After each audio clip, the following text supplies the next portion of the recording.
세상적으로 타락해가는 그러한 세대였습니다. 바로 골로새 지역은 그리스가 가깝지요.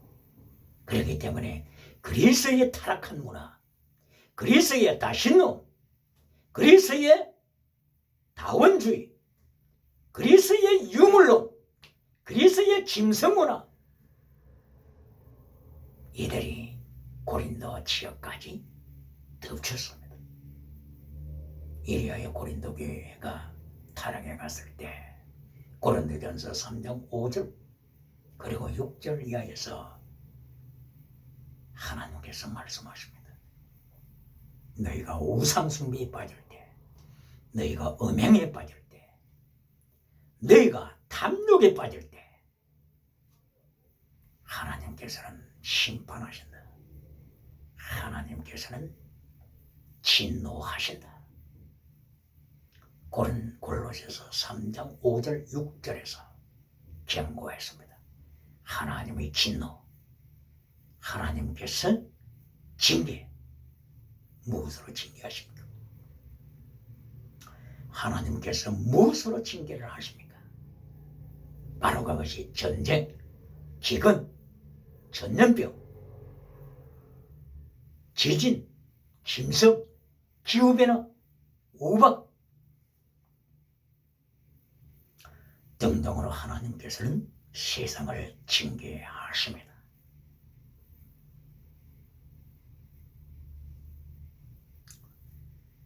그러므로 민수기 27장을 통하여서 하나님께서 사락스, 거짓 믿음의 인생, 광야에서 60만 3,550명이 하나님의 심판으로 죽어가는 사건들. 광야에서 죽었다고 해서 다 지옥에 가는 것은 아니죠. 그 속에는 미리암도 들어가 있고 모세도 들어가 있고 아론도 들어가 있습니다. 심판의 권은 하나님의 손에 있지요. 그러나 하나님께서는 민수기지 14장 11절 그리고 신명기지 1장 31절 이하를 통하여 거짓 믿음의 자식들, 출애굽한 백성들을 행하여 하나님께서는 거짓 믿음이라고 선포하시고 하나님의 손으로 저들을 치셨다고 말씀을 하셨습니다. 그러므로 이렇게 사락스가 많아지고 그리고 사르키코스 젖먹이가 많아질 때 하나님께서는 유물론 주체 사상을 불러오십니다. 2022년 2월 24일에 발발했던 러시아의 우크라이나 침략 전쟁을 세상은 기억해야 합니다. 하나님께서는 교회가, 기독교가 사륵스로 전락하고 사르키코스로 위식 믿음과 전먹이 믿음으로 전락할 때 칼막스의 유물론 주체 사상을 불러오십니다. 그리고 유물론 주체 사상을 통하여 세계를 밟아버리게 하십니다. 세계 속에는 기독교가 포함됩니다. 오늘 이 시간에도 북한 평양에 1907년도에 그처럼 성령님이 강하게 임하셨던 평양 장대형 교회를 지금도 유물론 주체사상 우상이 밟아버리고 있지 않습니까?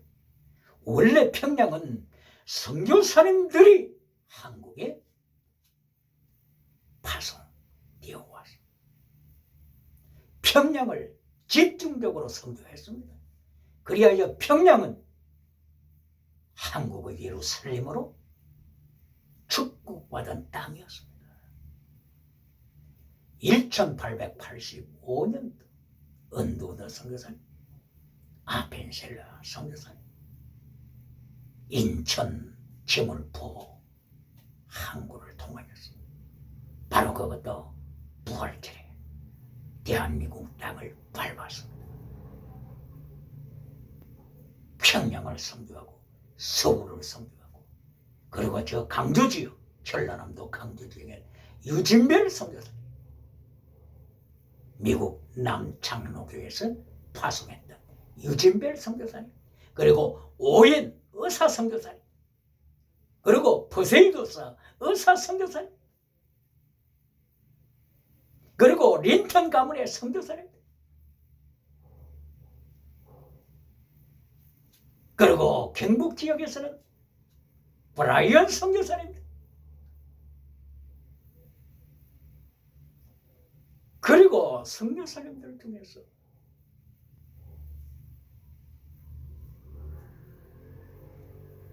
나에게 목숨이 청계가 있다면 이 목숨 청계를 조선을 위하여 대한민국을 위하여 바치겠노라고 캔들릭 여청년 선교사가 선교하면서 남긴 말입니다. 캔들릭 선교사 나이는 그때 26세 1907년도에 한국에 도착해서 바로 그 암흑기에 바로 그 어둠의 때에 바로 그 일제강점기 때에 한국을 향하여 죽음의 땅을 향하여 캔들릭 여청년 선교사 1907년도에 참석해서 도착하여서 1908년도 1년도 되기 전에 선교자적인 신앙으로서 하나님의 부르심을 받고 소천했습니다. 죽어갈 때 파송한 자기 교회 텍사스 자기 교회 청년들을 향하여 나에게 1000개의 목숨이 있다면 1000개의 목숨이 있다면 조선 땅을 위하여 바치겠노라고 고백하면서 죽어가면서 유언의 편지를 썼을 때 파송한 그 교회 청년들이 그 글을 읽고서 캔들릭과 유서 편지를 읽고서 저들이 다시 선교사로 파송받아 대한민국을 향하여 오고 세계를 향하여서 파송받아 나갔을 때 하나님께서는 선교자의 신앙 브레우마티쿠스 신앙을 통하여 하나님의 역사를 이루십니다. 그러나 브레우마티쿠스 신앙을 버리고 선교자의 신앙을 버리고 전먹이 신앙으로 전락했을 때 외식 믿음으로 전락했을 때 하나님께서는 한국의 예루살렘 평양을 카을 막스의 유물론 주체사상으로 밟아버리게 하시는 것입니다. 1938년도 평양 성운박교에서 1938년 9월이지요. 9월에 대한여성의 장로회 총회가 열렸을 때 일제의 모든 순사들이 감독하는 가운데 총회는 신사 참배 결의를 하고 일본 신사 우상 앞에 절을 하는 범죄를 저질렀습니다. 인사 일제 신사 앞에 우상 앞에 절을 하고 다시 힘을 속개하여 회의를 진행했던 1938년 성운박 평양 성운박 교회 대한여성의 장로회 총회 회의 그때의 총회장은 홍택기 목사라고 하나님께서 기억하십니다. 전먹이 신앙으로 전락할 때 거짓 믿음으로 전락할 때 하나님께서는 유물론 주체 사상을 통하여 밟아버리게 하십니다. 이것이 마태복음 5장 13절 말씀입니다. 2022년 2월 24일 러시아가 전쟁을 선포한 것을 기억해야 합니다.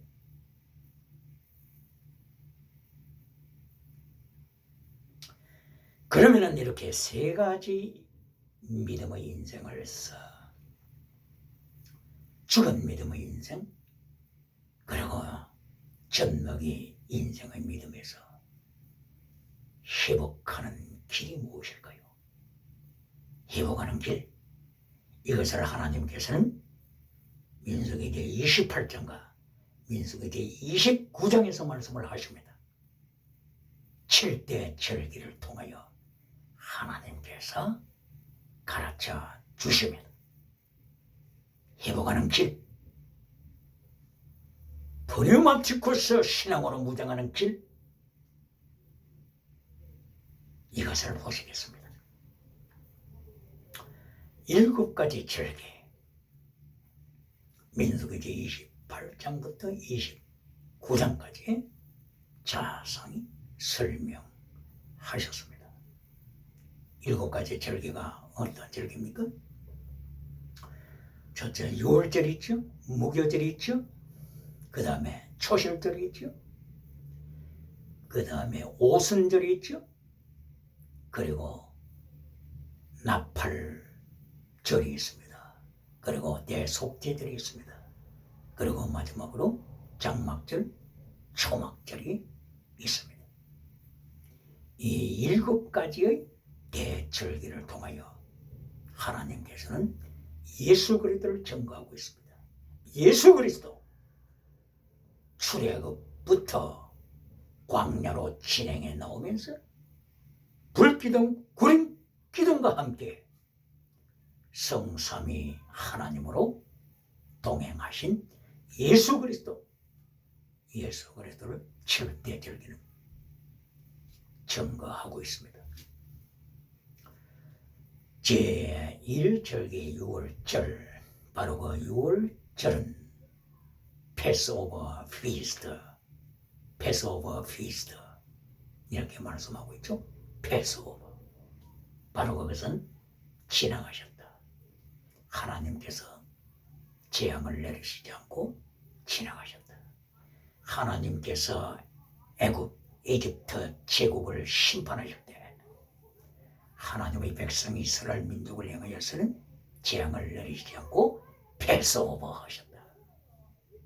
그래서 6월절 이렇게 말씀을 하고 있습니다.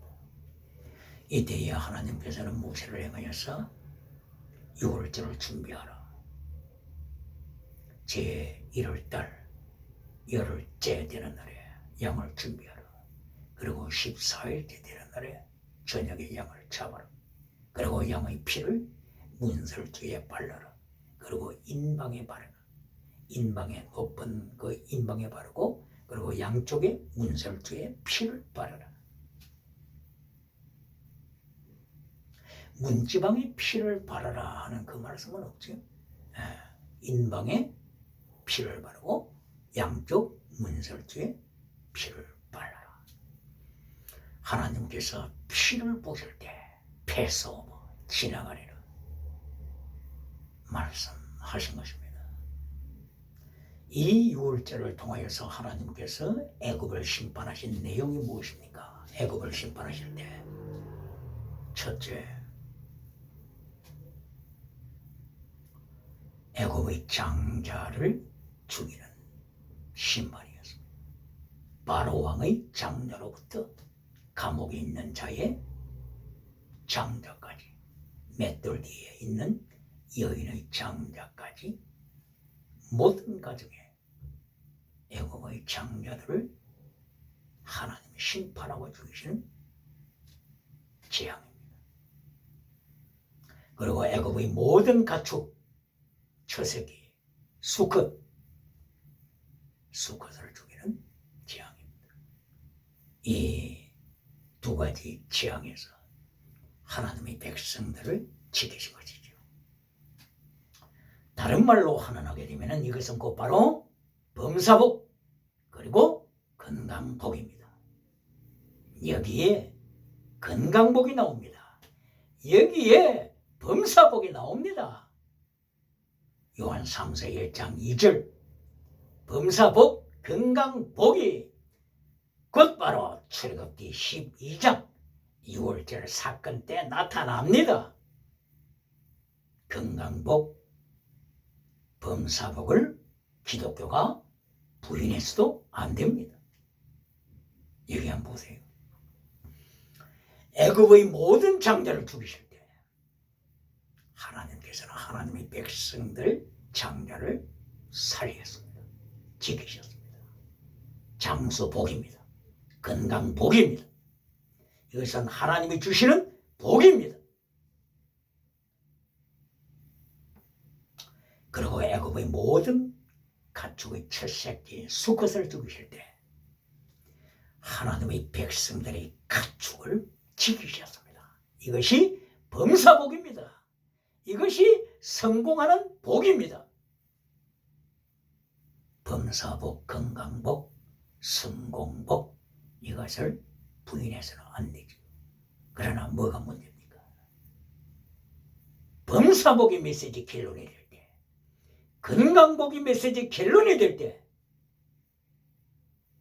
이것은 젖먹이 신앙으로 기독교를 타락시키는 것입니다. 젖먹이 신앙으로 타락시킬 때 하나님께서는 유물론 주체 사상을 불러서 발 아래 밟히게 하십니다.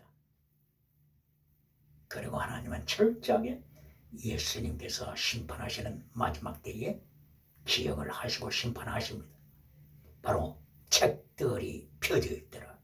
바로 그 행위록 책에 모든 것이 기록됐다고 선포했습니다. 계시록서 20장 11절 이하죠. 생명책이 있고 그리고 행위록 책들이 펴져 있습니다.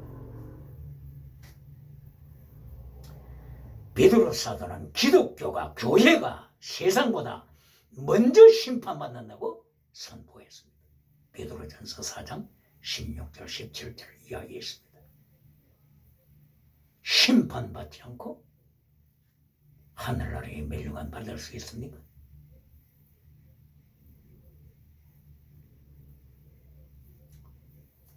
이렇게 하나님께서는 민수기 제27장 28장을 통하여서 하나님의 진리를 가르쳐 주십니다. 6월절 사건을 통하여서 하나님께서 얼마나 범사복을 축복하시고 건강복, 장수복을 주셨는가를 자상히 기록을 하셨습니다. 그런데 6월절 사건 그리고 무교절 사건에서 이것으로 끝난 것이 아닙니다. 범사복을 받은 하나님의 사람을 향하여 건강복을 받은 하나님의 백성을 향하여 하나님께서는 단호하게 명령하십니다. 너희는 누룩을 제거하라. 누룩을 넣은 떡을 먹지 말라. 너희는 허리띠를 띠어라. 발에 신발을 신어라. 손에 지팡이를 들라. 썬나물을 먹어라. 뼈를 꺾지 말라. 그리고 즉시 그 밤에 출애굽하라. 무엇입니까? 제자의 삶을 명하시는 것입니다. 제자의 삶. Keep commandment of God. 엔톨레 commandment of God. 하나님의 계명을 지켜라. 하나님의 3단계 메시지는 지나가는 복, 건강복, 범사복의 결론이 아닙니다. 범사복이 결론이 될 때 하나님께서는 심판하십니다. 오늘도 메시지의 결론에서 범사복으로 결론을 맺는 메신저가 있습니까? 건강복으로, 성공복으로 메시지를 맺는 메신저가 있습니까? 바로 이런 메시지들은 하나님의 심판을 불러오는 것입니다. 2022년 2월 24일 러시아가 전쟁을 선포하더라. 유물론 두체 사상을 불러서 하나님께서 발 아래 밝게 하신다고 하는 것을 기억해야 합니다. 소설가 조지 오웰은 1984년이라고 하는 책을 펴서 세계 종말에 유물론 전체주의 제국이 세상을 밟을 것을 예고했습니다.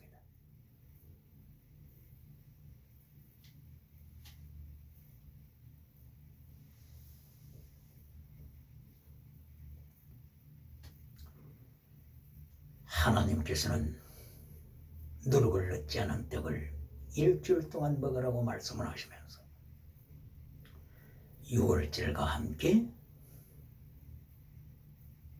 무교절, 누룩을 넣지 않는 떡을 먹는 무교절 일주일간 계속 진행이 됩니다. 이러면서 허리띠를 띄어라.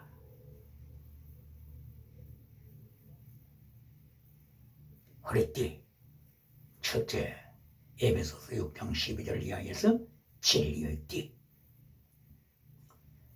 그리고 사랑의 띠, 골로새서 3장 14절 사랑의 띠를 띄어 온전한 자가 되라고 명하십니다. 진리, 사랑의 띠. 그리고 이사야서 11장 4절 이하를 통하여서 의의 띠, 공의의 띠, righteousness, belt of righteousness, 의의 띠 말씀하십니다. 다른 말로 표현하면 믿음, 진리, 사랑. 사랑은 목숨까지 사랑하는 것. 그러므로 순교자의 신앙, 믿음, 진리, 사랑, 순교신앙, 이것으로서 띠라고 하는 것입니다. 이것이 메시지 결론입니다. 다시 한번 기억을 해야 할 것은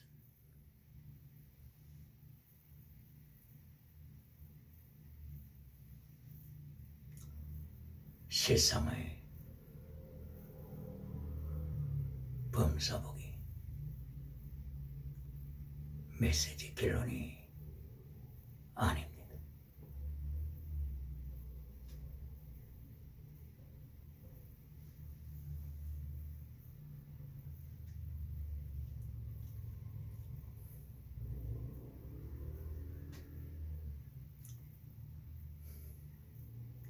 그리고 또한 하나님께서 무교절기를 통하여서 번제를 드리라, 소제를 드리라, 속죄제를 드리라, 하나님께서 명하십니다. 번제는 첫째로는 예수 그리스도의 십자가 사건이고, 번제를 통하여 예수님께서는 나를 따르라, 너희의 십자가 지고 나를 따르라고 명하십니다. 십자가 신앙, 예수님의 고난에 참여하는 신앙입니다. 소제를 통하여서는 거룩한 신앙입니다. 소제를 위하여 고운 가루를 준비하라고 명하시는 것입니다. 이래하여서 찌은 곡식, 그리고 찌은 기름, 그리고 찌은 유향, 계속 찌어라 명하십니다. 예수님이 고난에 동참하는 것입니다. 그리고 소금을 쳐라, 소금을 쳐서 거룩한 삶, 홀리니스를 강조하는 것입니다. 그리고 여기 소제에는 누룩을 넣어서는 안 됩니다.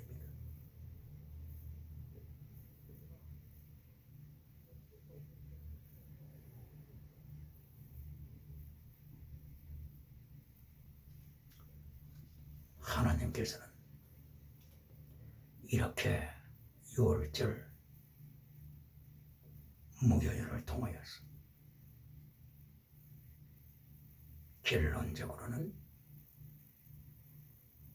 순교자 신앙, 거룩한 신앙, 제자의 삶을 강조하는 것입니다.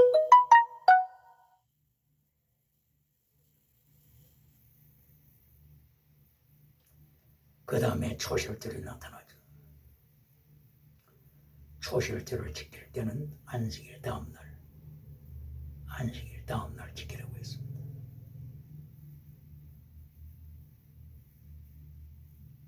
안식일 다음날이 언제입니까?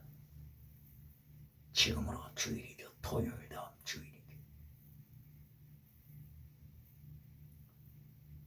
수학을 했을 때 곡식 첫째 단을 제사장에게로 가져왔어. 안식일 다음날, 오늘 주일날, 토요일 다음 주일날 제사장에게로 가져왔어. 하나님 앞에 요제로 드리라고 말씀을 하셨습니다.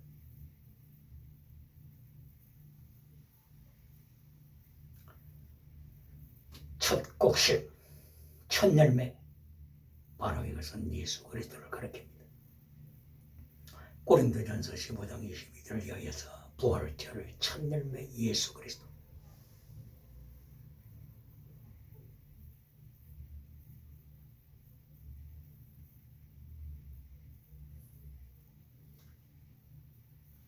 이렇게 초실절을 통하여서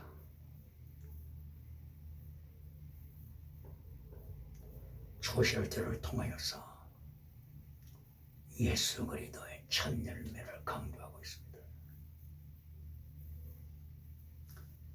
그리고 이때에 번제, 소제를 드릴 뿐 아니라 전제를 드리라고 말씀을 했습니다. 전제, 드링크 오퍼링, 전제. 바울 사도는 빌립보서 2장 17절을 통하여서 나는 나 자신을 전제로 드리느라고 말하면서 순교의 잔을 마실 것을 고백합니다. 전제는 순교 잔입니다. 초실절을 말씀을 하면서 예수 그리스도의 첫 열매, 부활의 은총을 강조하고 있죠. 십자가와 부활을 통하여서 바울 사도는 전제로 하나님 앞에 바치겠습니다 고백한 것처럼 예수님께로부터 부름을 받은 하나님의 사람들은 전제의 삶을 기억해야 합니다. 전제, 너희 믿음의 제물과 봉사에 내가 나 자신을 전제로 순교의 피로 분노라고 하는 바울 사도의 고백. 이것은 모든 제자들이 하나님으로부터 명령받은, 예수 그리스도로부터 명령받은, 너희는 예수 이름 때문에 목숨을 바쳐라. 마태복음 16장 24절 이하의 말씀, 순교 신앙을 가르치는 내용입니다. 초실절에는 처음으로 익은 곡식을 하나님 앞에 감사드리면서 드렸는데, 곡식 범사복이죠. 범사복의 결론이 아닙니다. 하나님께서는 첫 곡식을 가져오는 바로 이때를 통하여서 전제를 부으라고 명하십니다. 전제를 부어라.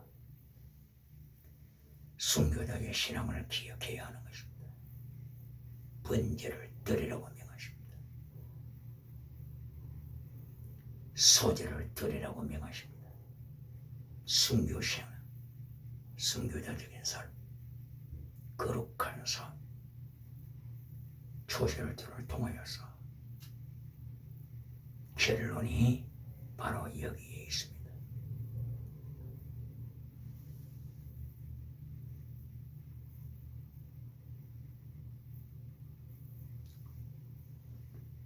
나가서 오순절, 오순절을 통하여 하나님께 추수를 바치는 때입니다. 초실절에는 사실은 보리 추수죠. 보리. 그리고 오순절에는 보리 추수 다음에 밀을 추수하죠. 그런데 사실 성경에서는 오순절을 맥추절이라고도 말씀을 합니다. 여하튼 초실절이나 오순절에는 곡식을 거두는 때입니다. 여기서 강조되는 것이 무엇입니까?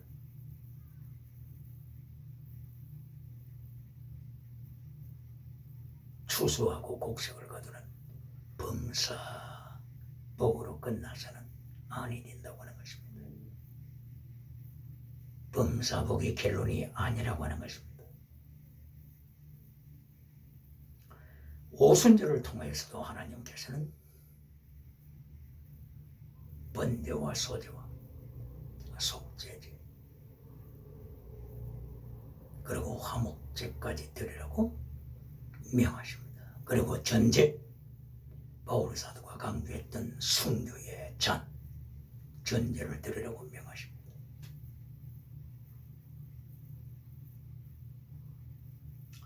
추수로 끝나는 것이 아니라 범사복으로 끝나는 것이 아니라 순교자의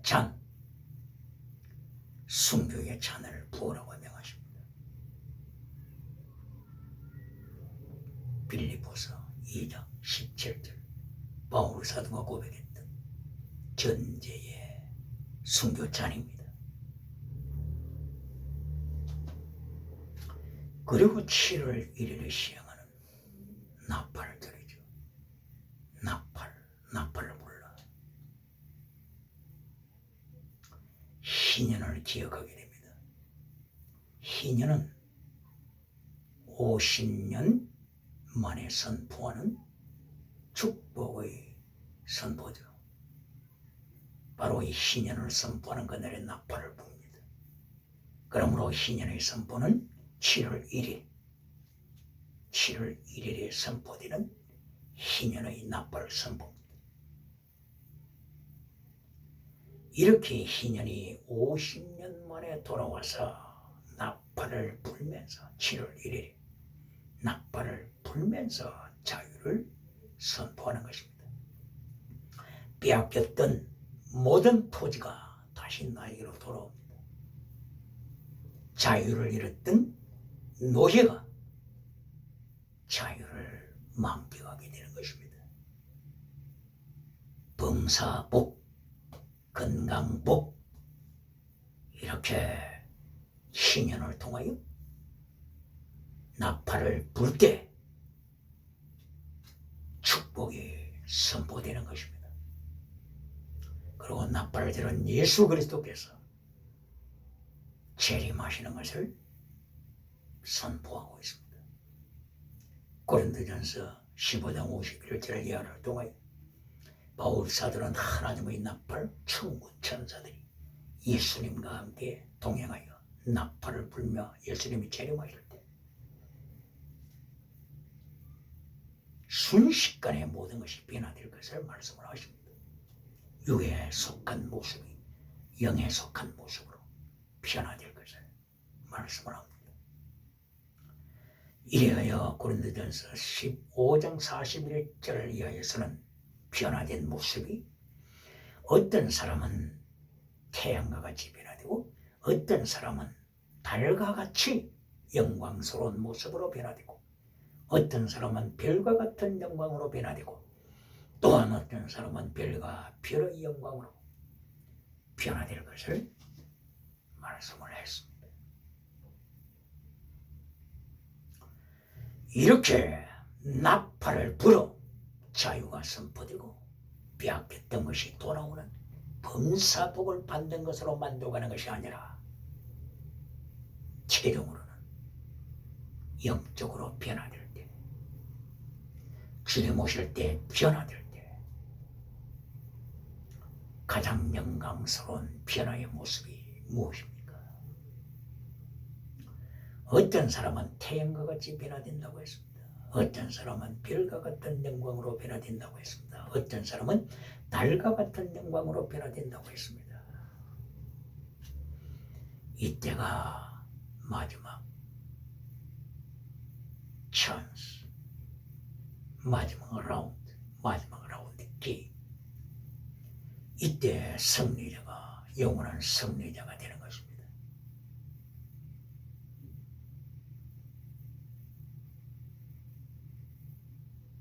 단순하게 빼앗겼던 땅을 되찾는 것으로 범사복으로 만족하지 말고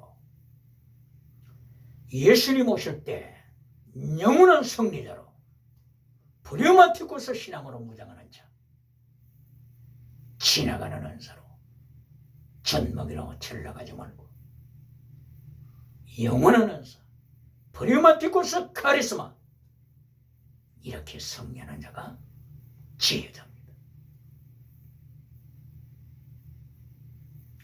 또한 계속하여 말씀을 하고 있습니다. 7월 10일 날 대속죄제를 선포하는 것입니다. 이때에는 대제사장이 자기 자신 그리고 가족을 위하여 속죄하고 백성을 위하여 속죄하고 그리고 지성소를 위하여 속죄하고 성소를 위하여 속죄하고 번제단을 위하여 속죄하고 모두를 위하여 속죄하는 절기를 지키게 되는 것입니다. 이때의 대제사장은 1년에 한 번씩 지성소까지 들어갑니다. 대제사장이 바로 이 대속죄일에 지성소에 들어가기 위해서는 이해까지 화려한 대제사장복을 벗고 세마포 옷으로 갈아입어야 합니다.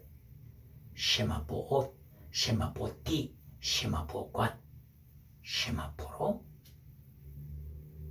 준비합니다. 하나님 앞에 겸손한 모습으로 지성소에 들어가는 것입니다. 벌써 아론의 아들 나답과 아비후가 성소에 들어가서 분향하다가 하나님의 불에 심판받아 죽었지요. 그러므로 대제사장 아론은 하나님의 심판의 사건을 기억하고 두렵고 떠는 심령으로 대속죄를 준비하는 것입니다. 대속죄절 7월 10일 이날에는 대제사장이 지성소에 세 번 들어가야 한다고 기록되고 있습니다. 첫째로는 분향하기 위하여, 지성소에서 분향하기 위하여. 바로 성막 앞에 번제단, 불 붙고 있는 번제단에서 숯불을 향로에 담고 그리고 피울 향을 준비하여 성소로 들어가고 또 지성소까지 들어갑니다. 이리하여 지성소에서 향을 피워서 하나님 앞에서 하나님의 진노를 받지 않아야 했습니다. 그리고 두 번째, 송아지를 잡아서 송아지 피를 가지고 대제사장이 지성소 안에 들어갑니다. 송아지 피를 뿌립니다. 바로 그 속죄소 동쪽을 향하여 뿌리고 속죄소 앞으로 향하여서 7번 뿌립니다. 바로 이것은 대제사장 자신과 가족을 위하여 뿌린다고 했습니다. 그리고 나가서 염소 2마리 중에 제비 뽑힌 1마리, 염소 1마리를 죽여서 염소의 피를 가지고 대제사장은 3번째로 지성소에 들어갔습니다. 염소 피를 속죄소 위에 뿌리고 속죄소 앞으로 7번 뿌립니다. 그리고 지성소를 속죄하고 성소에 거룩한 기물을 쏟습니다.